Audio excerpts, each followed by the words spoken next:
Hardware to Save a Planet explores the technical innovations that are giving us hope in the fight against climate change.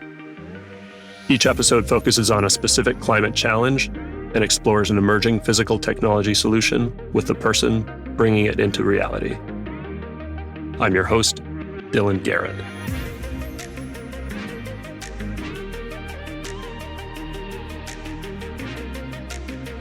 Hello and welcome to Hardware to Save a Planet. I'm very excited to be talking with Peter Godart, co-founder and CEO of Found Energy. We'll be talking about how Found Energy is addressing waste and recycling challenges while also generating carbon-free energy. They do this by using aluminum as a fuel. This was a totally new and intriguing concept to me, and I'm really excited about the little I've learned about it so far. Just to set the stage, on the recycling side, I've always thought of aluminum as infinitely recyclable and much easier to identify and sort than plastic. So I was really surprised to learn that 2.7 million tons of aluminum go to US landfills every year, which is almost 2% of our total municipal solid waste. That's at least according to the EPA in 2018. On the energy side, it turns out that aluminum has really high volumetric energy density relative to other fuels, which gives it a lot of potential as a means for transporting energy, among other applications I'm sure Peter will tell us about. To introduce Peter, he holds 3 degrees from MIT, including his PhD in mechanical engineering. In the research I've done on his background, a few things stand out to me. One is his dedication to education. He has designed a high school engineering competition and has written a textbook on thermodynamics and climate change. I also think I see a theme of turning trash into treasure in various ways, which is something near and dear to my heart. And also robots.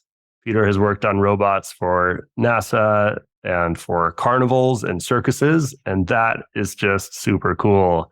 So Peter, I'm really excited to talk with you about all of this. Thanks a lot for being on the show.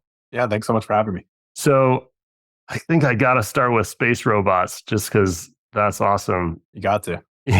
Tell me more about that. So I've actually always been interested in robotics. In high school, I even participated in space robot themed challenges. And as you mentioned in my intro, that actually got me involved in designing robotics challenges for high school students as well. And actually, the first challenge that I designed was a mission to Mars themed challenge, where students would design a rover that they would have to subject to various analogs of the challenges that you would see in sending a real robot to Mars. So the first thing I had people do, for example, is they would have to drop their robot 3 feet and it would have to survive the impact. The students really hated me for that because it made the challenge a lot more difficult. And I should mention that this particular challenge, which was actually run by Panasonic in New Jersey, you had to use items you found lying around the house to actually produce these robots. So actually, this was also my first exposure to turning trash into something cool. And so fast forward a few years, I was looking for a job coming out of my undergrad and decided on a whim to apply for a position at the NASA Jet Propulsion Lab, which had been my dream job since I had started looking at these robots back in high school. And by some miracle, I managed to land a job there. And it really was a dream job for me. I had a lot of different roles there. One of my roles was actually in doing operations for the Curiosity Mars rover. So I got to spend every morning sitting in the Mission Control Center at JPL, basically looking out the eyes of this 2,000-pound robot on a different planet. It was amazing. That's awesome. Can you tell me a little bit more about the work you did? And my understanding is that kind of led eventually to what you're doing at Found Energy, but help us kind of tie those things together. Yeah, exactly. So one of the projects that I got pulled in while I was working there was actually on energy systems for landers that might one day go to Europa, which is one of the moons of Jupiter. And I remember sitting in what they call these tiger team meetings because we had a real dilemma on our hands. We had to come up with a new power system that couldn't use the typical nuclear power, the radioisotope thermoelectric generators that we use for the Mars rovers. And there were a couple of reasons for that: cost and also potentially planetary health. These missions potentially were going to go and traverse what we think are the liquid oceans beneath the ice sheets of Europa and look for life. And the typical lithium primary batteries were not quite energy dense enough. And we're sitting there sort of debating, can we get 800 or 900 watt hours per kilogram out of these next gen primary lithium ion batteries. And I'm sitting there realizing the aluminum in the spacecraft, the aluminum that we use to make the spacecraft, has something like 8.6 kilowatt hours per kilogram. So I asked the question, can we build robots that can consume this aluminum once this aluminum has fulfilled its primary function? So landing gears, chassis, heat shields, enclosures, all of this aluminum that's sitting there, 8.6 kilowatt hours per kilogram, that's doing nothing once it's on the surface of Europa. So I started a program there that I like to call the self-cannibalizing robot group, where we looked at technologies for enabling these robots to consume these vestigial components for energy. And what's also cool is that I had done some research back when I was an undergrad at MIT on aluminum water chemistry. Just so happens we're looking at making hydrogen by reacting aluminum and water. We had found a class of people spent a lot of time looking for corrosion inhibitors. We actually found a class of additives that were actually corrosion accelerants and would generate hydrogen really rapidly. So connected these dots and started generating hydrogen out of the ice that you can find on the surface of Europa. So the idea there is that you send a lander to Europa. It's got these aluminum landing gears. They would screw into the ice once they landed, and the aluminum would latently activate and become water reactive. And you would end up generating these little caverns of hydrogen gas in the ice sheet. And then other landers, or maybe that lander itself, just have to bring a small tank of oxygen and a fuel cell, and you get electricity. I just think that's so cool. It sounds like one of those kind of crazy ideas that gets thrown out in a brainstorm, like, oh, let's just make these robots kind of eat their spaceship for fuel. Exactly. That's the sticky note that kind of gets tossed to the side after you think of a more realistic idea. But it sounds like this one actually had enough legs to pursue it. Yeah, and a lot of credit to my bosses at JPL for seeing that and being like, that's just crazy enough to actually make sense. So they gave me some money to take a closer look. And how far did it go? Like, is that still a viable potential path? So the particular project that we were working on ended up getting canned, as so happens. And it's sort of, that one was a product of some political issues. But it really got me thinking about this idea of energy hiding in plain sight, or mining unconventional sources of materials and feedstock chemicals for energy. And this came at a point in my career where I also started thinking more about Earth issues, and specifically wanted to get more involved in something to address climate change. And actually, part of that was the other work that I was doing, investigating Mars in different forms. And through my work with the Curiosity Mars rover, I came to appreciate how good we have it on Earth. And I had some friends who were working over at SpaceX, and they were talking about colonizing Mars and terraforming Mars as a planet B. And I really got into my head that that was not a great idea, and wanted to devote my career to ensuring that we would never have to go to Mars. And let's really focus on planet A. And so these two things that were happening in parallel gave me a good excuse to actually go back to grad school and try to further this idea along to address Earth applications. Yeah, Mars would kind of suck compared to Earth. I sent you this, but just for people listening, there's a great video that was circulating LinkedIn around Earth Day it's all about how bad Mars is. So let's make sure we fix Earth. Yeah, it's not fun. It's cold, your bones would shrink, and there's not even anything interesting to look at. So much rather live under the oceans. Okay, so you left kind of your dream job to go back and do your PhD with the goal of addressing climate change and this notion of finding energy in these kind of untapped resources. Could you talk a little bit? I want to talk more in a bit about kind of specifically what you're doing with aluminum and how that works, but I'd love to hear in your words kind of what aspects of climate change you're solving. Like, what is the problem that you're addressing with found energy? Yeah, great question. So the main issue is that today we move 65 terawatt hours of energy as oil and gas. And even if we can just flip some sort of magic switch and stop using fossil fuels, we'll still need to contend with the fact that we'll have to move renewable energy around as well. You can't simply hook a power cable up to the vast solar resources of the Middle East or Africa or even West Texas to sometimes the entire countries that don't have direct access to renewables. Central Europe, parts of Asia, Japan, Korea. there will always be places where you will need to import energy, and we need a viable energy carrier that's compatible with renewable energy. And it needs to be done in a way that's at least similar to fossil fuels. There's some interesting properties of fossil fuels that, they're relatively energy dense, they're pretty easy to use and store and handle. And so the replacements should roughly have those properties as well. And then just practically speaking, whatever energy carriers we use should be abundant, and we should be able to easily use electricity or renewables directly to produce them. And so just from a first principles perspective, aluminum makes a lot of sense. It's actually the third most abundant element on Earth. It's 8% of the Earth's crust. It's the most abundant metal in the Earth's crust. It's really energy dense. It's about double the volumetric energy density of most liquid hydrocarbons, diesel, for example. It's 40 times more energy dense than lithium ion, 5 times more energy dense than methanol and ammonia, and 10 times more energy dense than something like liquid hydrogen. And as I mentioned before, you can actually use aluminum to make hydrogen. You can move metallic aluminum around, you can react it with water, basically corrode it, and produce hydrogen on site. So it checks a lot of the boxes that it's abundant, it's energy dense, it's easy to handle. We already move lots of aluminum around every day. It's safe. And the production of aluminum today is actually already electrified. It's not fully decarbonized, but it's electrified. We're already a good bit of the way there in terms of decarbonizing that. And once you fully decarbonize aluminum production, which is, again, it's an electrochemical process. It's called the Hall-Héroult process. Once you decarbonize that, you basically turn all aluminum smelters into big primary battery chargers. If they're hooked up to a renewable grid, you've just stored all of that energy. It's about a 70% efficient process. You stored all that energy, and now it's in a form factor that's really easy to move around.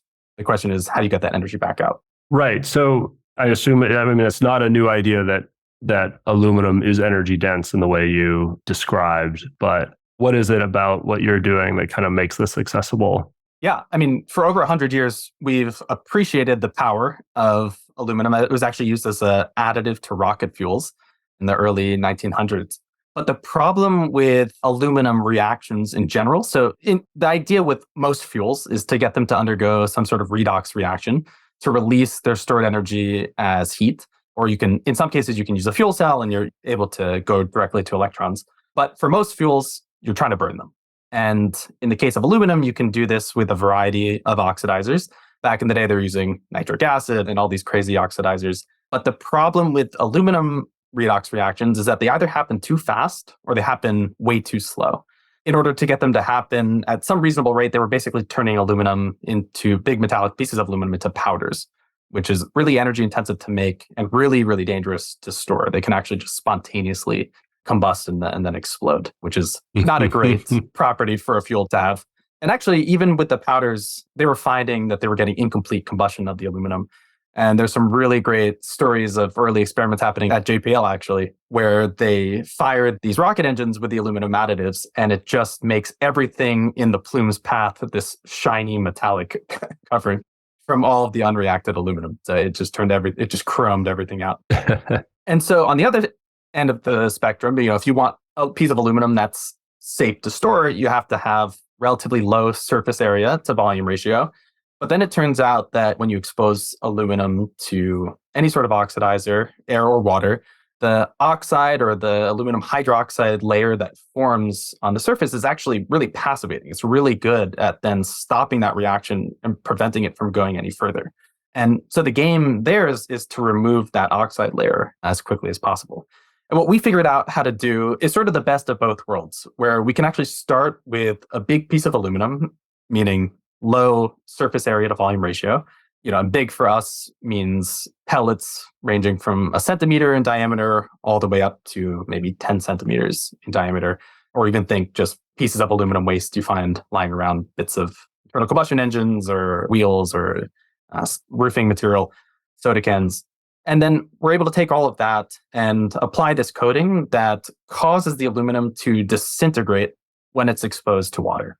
So as soon as this reaction starts, the aluminum will actually disintegrate. And then suddenly you have a really large surface area to volume ratio, where it actually turns itself into a powder at the point and at the time of use.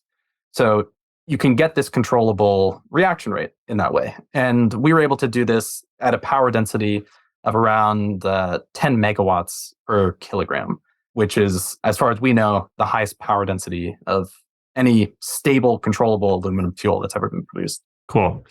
Maybe there's no chance of me fully understanding this, but you're doing something to the aluminum that kind of prevents this oxide layer from forming, that protects it, that naturally forms, and instead it causes it to disintegrate itself. Yeah, the way to think about this is with conventional aluminum metallurgy, you're trying to find alloys that are usually resistant to corrosion. And we've found these, you can think of them as alloying elements that cause the aluminum to very rapidly corrode. What's cool about the materials that we've discovered is that you can apply them to the surface of the aluminum after the fact. So this means that you don't have to make these alloys at the casting house, when you're actually smelting the aluminum and you have it in its molten state. You can just take any piece of aluminum that you find lying on the street and you can apply this. It's just basically a coating. You apply this coating, causes the aluminum to become water reactive, and then we can actually recover that coating, purify it, and then run this process again. So it's basically a catalyst you apply to the surface of the aluminum. It's a true catalyst. It doesn't engage in the reaction with water. You get it back, and then you start this process over again. And are there any emissions from the process? No emissions. So just you're getting hydrogen gas. So the overall chemistry that we're doing here is aluminum plus water gives you hydrogen gas, aluminum hydroxide, which is actually how aluminum is found naturally in Earth. And that's the aluminum containing mineral in bauxite ore.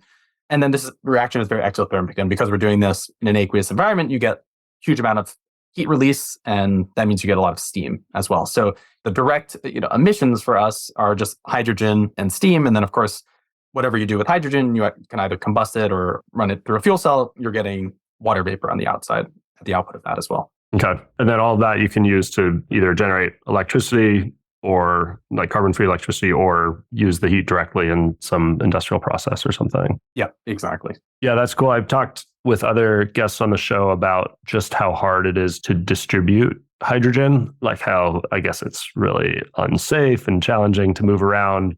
And it is density, it is gravimetrically dense, but not volumetrically dense. So my rough understanding of it is because it's so hard to distribute and it kind of limits its potential applications. But what you're doing is one way to think about it is you're making it really easy to transport energy and then turn it into hydrogen where it's needed. Yeah, exactly. This gets back to just the general problem of us needing a renewable energy carrier. Hydrogen for some applications makes a lot of sense. Because, like you said, it's actually subnuclear. It's one of the, if not the most gravimetrically energy dense material that we have. But volumetrically, it's one of the worst. So these tanks are huge. So it's really great for rockets where you need that specific impulse. And it's really good for hybrid aircraft, in my opinion, where a lot of the fuel that's required on an airplane is just to get the mass of that fuel off the ground during takeoff. And so that's where having a really energy dense by mass fuel like hydrogen, you get exponential savings on the total system mass. And then for crews, maybe there's some better options there.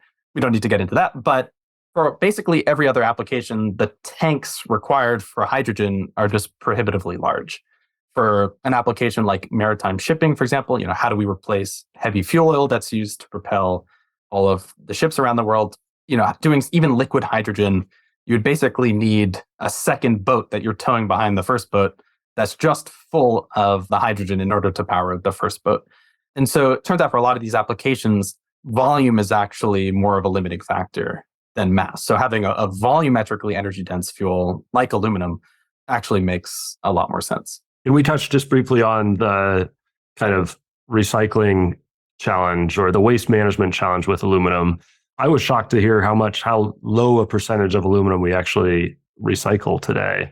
Is that part of the way to think about what you're doing as well? Yeah, I mean, forget the fact that on paper, from the first principles, aluminum makes sense as a global energy carrier. And there's still some things that need to happen before we can really tap into all of that aluminum as an energy carrier, specifically the decarbonization of the whole Hero process, for example.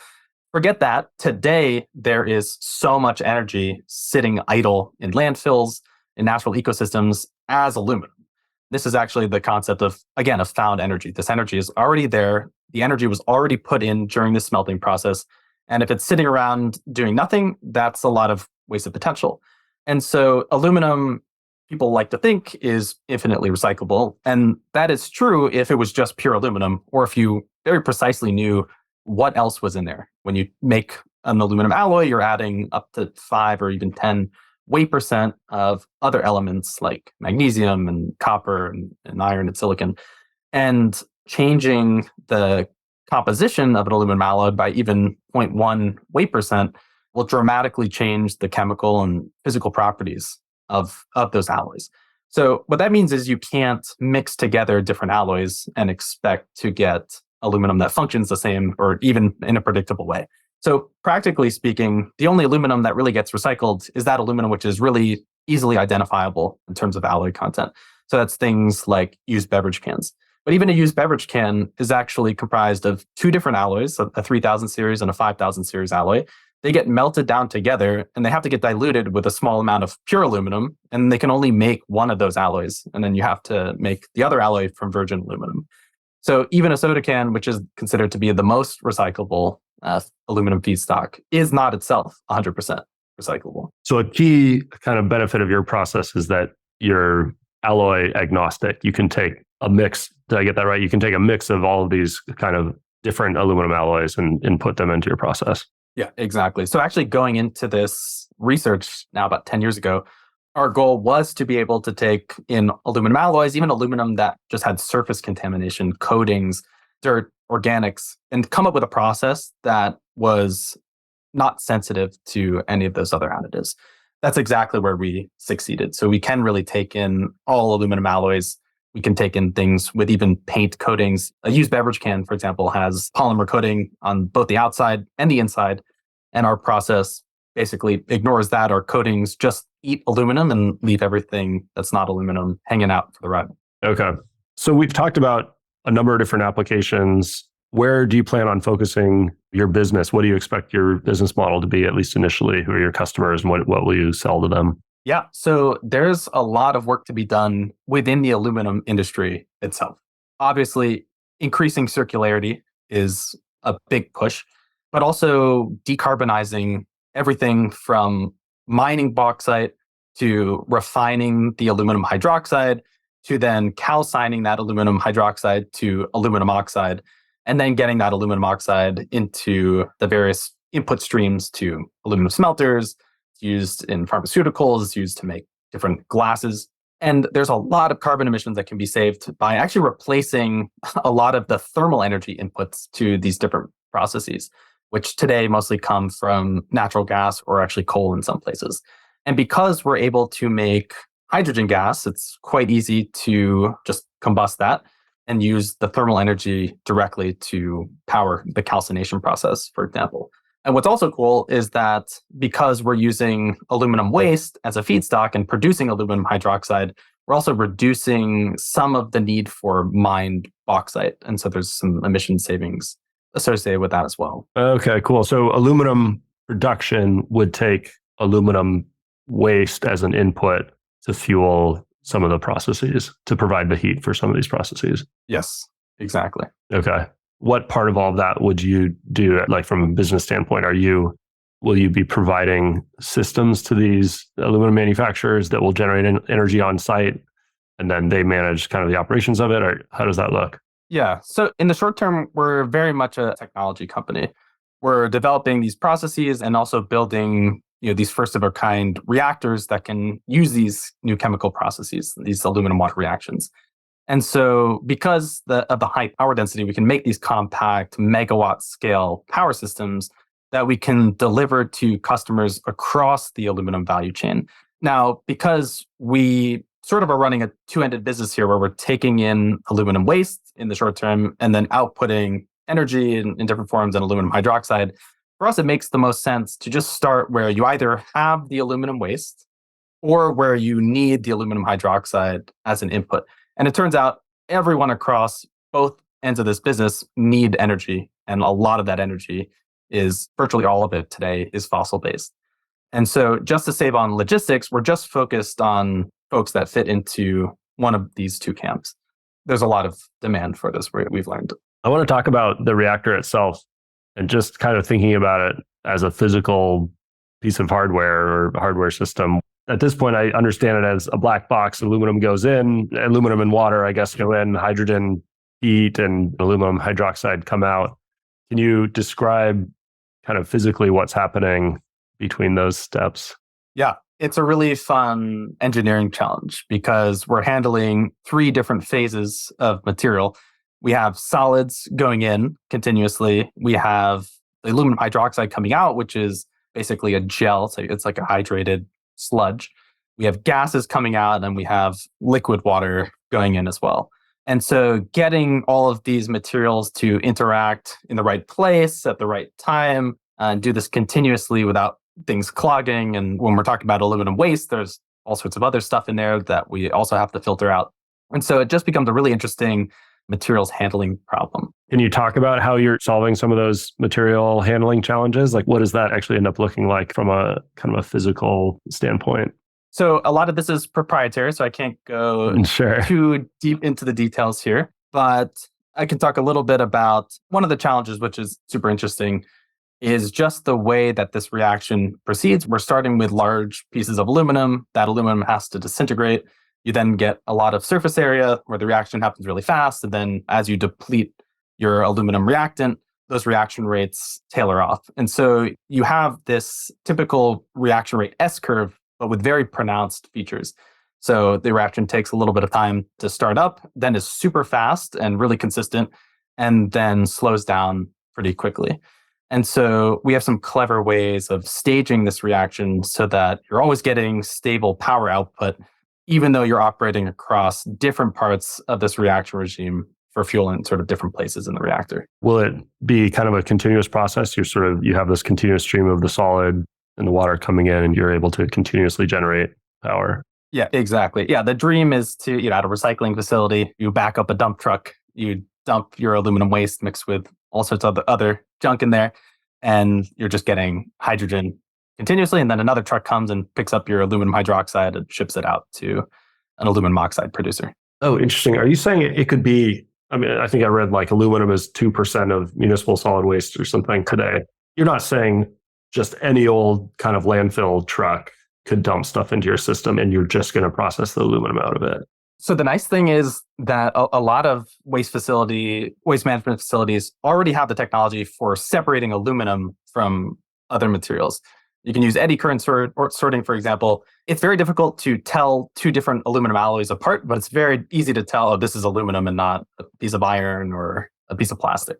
So we're actually working right now with some waste processing facilities to see exactly how we fit into their process, downstream of the sorting that they're already doing. From a technology standpoint, what do you think are going to be the biggest challenges to kind of further scale and deploy what you're doing? Yeah, great question. So just as you scale up these types of reactors and you're handling more material per hour, it's all of the challenges of moving these materials around in these different phases just exacerbated. So you have to be even more clever about how you stage this reactor to prevent things from getting stuck and making sure that the aluminum breaks down quickly in the most optimal way. Yeah, then of course there's the unknowns. No one's built reactors at this scale before, and every time we go 10x in scale, we learn that some of the challenges of the smaller scales actually go away, and then you have new challenges to worry about. But this is actually the most fun part of doing this work. Thinking a little bit about the future of found energy, what kind of impact do you hope the company has on the world in the long run? Kind of what time frame are you thinking about with that? Yeah, so we're focused now on all of the low-hanging fruit, so to speak, all of that aluminum where you've already invested the energy in producing this aluminum and now it's underutilized in landfills or being exported. And so we want to be able to process millions of tons a year of this inefficiently discarded aluminum.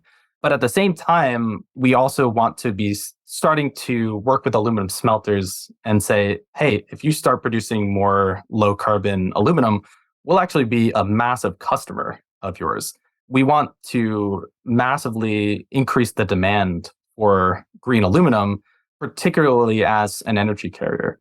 And this will allow us to go after these other really cool applications and high impact applications like maritime shipping, like just general energy transportation to Japan and Korea, which even if, again, we can just magically switch to renewables today, they would still need to import energy in one form or another. Okay, so actually producing virgin aluminum as an energy storage mechanism. So rather than, I mean, today we're shipping, I guess, oil and gas or coal or something across the ocean to places that don't have enough renewable energy potential. Exactly. As opposed to that, produce a bunch of aluminum, put it on a ship, and send it over. Yep, exactly. Wow. Okay. One day we may even run our own aluminum smelters. That would be cool. So, yeah, that's interesting. So it actually makes sense to produce, as long as you're it's green aluminum, as you called it, it makes a lot of sense to do it that way. Like the energy balance works out and financials. It doesn't have to be a waste product for this to work out. Exactly. And if you look at the aluminum industry today, it's basically energy arbitrage. Because it's so energy intensive to make, it gravitates toward where energy is the cheapest, of course. And what's awesome is that this is increasingly becoming renewables. So hydropower is some of the cheapest energy we have available. So you see a lot of aluminum smelters in Iceland and Brazil and Canada and the Pacific Northwest, where you have all of that hydropower. And so it makes financial sense to actually import aluminum oxide from South America, for example, produce aluminum using all of this cheap electricity. And then because of the energy density and the price point, you're then actually exporting that energy as this material. And if you look at the global aluminum supply chain, you're actually moving like half a petawatt hour of energy around every year. And because aluminum is, again, the most abundant metal in the Earth's crust, there's effectively no limit to how much you can do this. And if you're running your own smelters, you're sort of insulated from kind of the market dynamics of supply and demand. You're just running a smelter as a battery charger. The economics work out to produce some of the cheapest hydrogen when you take into account the storage costs and the transportation costs. And our dream is to really just reframe that aluminum supply chain as an energy supply chain. And it's one of the few supply chains today that could actually be expanded to the scale of fossil fuels, that 65 terawatt hours of energy that we move around every single day as oil and gas. We could actually replace that with aluminum. 65 terawatt hours per day we move around. As oil and gas. Actually, that's just by boat too.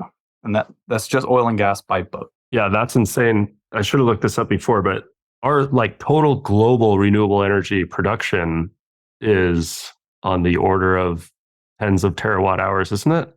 Yeah, exactly. Yeah, it's a difficult problem. Yeah. It's a very difficult problem. So instead of shipping, I mean, we have to find something that can be shipped around as cheaply and efficiently as oil and gas just to meet all of those market needs. Yeah. Well, yeah, that's crazy. I mean, what puts things into perspective is that there's enough solar resources like in just West Texas to power most of the world. But if you wanted to do that, the question is, how do you get that power? How do you get that energy to the other parts of the world? And you don't foresee these markets like Japan finding a way to produce enough renewable energy locally?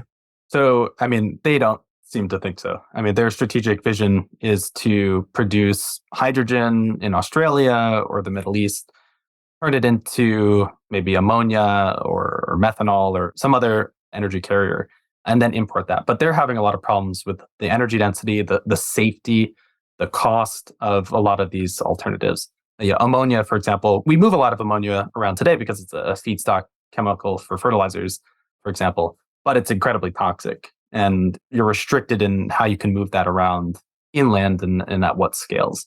And so having something else can just enhance flexibility of moving this energy around. And our whole thing from the beginning has been, well, if it's so difficult to move and store hydrogen, maybe don't do that and transport something else, store something else that allows you to make hydrogen on site. Well, it makes a ton of sense. I love it. Okay, I've used up all of our time. Was there anything else you wanted to hit that we didn't cover about the technology or the business model or anything like that? Yeah, one other thing is something I'm really excited about and that Found is really excited about is not just dealing with sort of how do we mitigate carbon emissions going forward, but also how do we adapt to a climate that is warming as a result of the emissions of the past. This adaptation piece requires oftentimes philanthropic work where you're not necessarily making money. But what's cool about our business is that you can use the same technology to turn debris from a natural disaster, aluminum debris from a natural disaster, into fuel to provide emergency power and things like potable water in the aftermath of that natural disaster. A lot of this work that I was doing actually was inspired by a trip I took to Puerto Rico shortly after Hurricane Maria, where I'm driving around and people are without water. Everyone's running a diesel generator to run RO desalinators or generate electricity. And meanwhile, there's all this aluminum debris from damaged homes, damaged cars, just littering the landscape. And something clicked for me when I saw all of that, hey, we can really do something here. Even if there's not enough aluminum on site to provide all of the energy needed for that water and for that electricity, because of the properties of aluminum being volumetrically energy dense, easy to store, it makes sense just as a fuel to import in the aftermath of a natural disaster.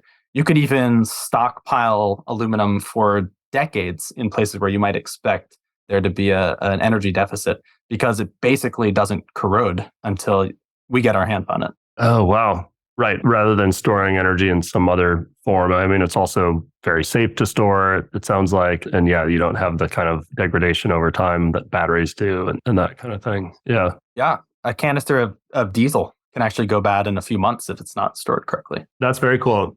So you would deploy one of your reactors or some of your reactors to natural disaster zones after the fact to provide energy on site. Yeah. Yeah. Is the kind of collection and processing of the aluminum debris a big challenge though? Like, how do you get it out of cars and roofing material and all this stuff and then like chip it down? You know what I'm talking about? Is that a big challenge? So, I mean, fortunately, just from a energy perspective and a practical perspective, it's quite easy to shred and compress aluminum. It's what we already do in aluminum waste processing. So you have to invest in some amount of infrastructure to be able to process the debris. But what's always the hardest is just where does that energy come from? So fortunately, that energy is already there and you're using a small amount of energy to just prepare the fuel to undergo these reactions. Yeah, no, it's a beautiful idea. Yeah, and I love we have to find ways to adapt as well as just kind of think about the future. Like we've already done some damage. There's already global warming and more natural disasters and everything to contend with, and that'll keep getting worse probably. Yeah, the climate has changed 100%. Yeah, I love that. Well, I have a few last closing questions for you. How optimistic or pessimistic are you about the future of the planet and why? So I am 100% optimistic because we have to be. I've seen the alternative. I've seen Planet B, that is close as anyone on this planet. And I can promise you that what we have on Planet A is much better and we should do everything in our power to stay here. Yeah, you're here. Who's one other person or company doing something to address climate change right now that's inspiring you? So I'm just going to give a shout out generally to the U.S. Department of Energy. What they're doing right now is super inspiring. Secretary Granholm, Evelyn Wang, who is the former department head of MECI at MIT back when I was there, they're doing really amazing things and they're doing it in a way that's really inspiring and the pace that they're moving finally feels right for the scale of the challenge ahead. Yeah, that's a good one. What advice do you have for someone not working in climate today who wants to do something to help? In one way or another, everyone is working in climate. You're either working directly to slow or reverse climate change, or it's very possible that the downstream impacts of your work are contributing to climate change. And so I just always encourage my students and people I talk to think about the downstream impacts of the work they're doing either way. I mean, there's a lot of folks that think they're helping the climate. And actually, when you zoom out further, you might actually be having a detrimental impact, or maybe other people are using your work as greenwashing and it's maybe not as impactful as you think it is. So I just generally encourage people to take an audit of their own climate impact in their careers, in their lives, and really engage with them and see if you can make some even incremental positive impact there. I love that. That's a new way of thinking about it for me. And yeah, we're all working in climate one way or another. Peter, thank you very much. That was really fun. I'm glad that you've decided to focus on Planet A. Me too. Appreciate everything you're doing and all your time today. Thank you so much for having me. This was awesome. Hardware to Save a Planet is brought to you by Synapse. To find out more about us and how we develop hardware solutions for the world's most ambitious companies, head to synapse.com. And then make sure to search for Hardware to Save a Planet in Apple Podcasts, Spotify, and Google Podcasts, or anywhere you like to listen. Make sure to click subscribe so you don't miss any future episodes. On behalf of the team here at Synapse, thanks for listening.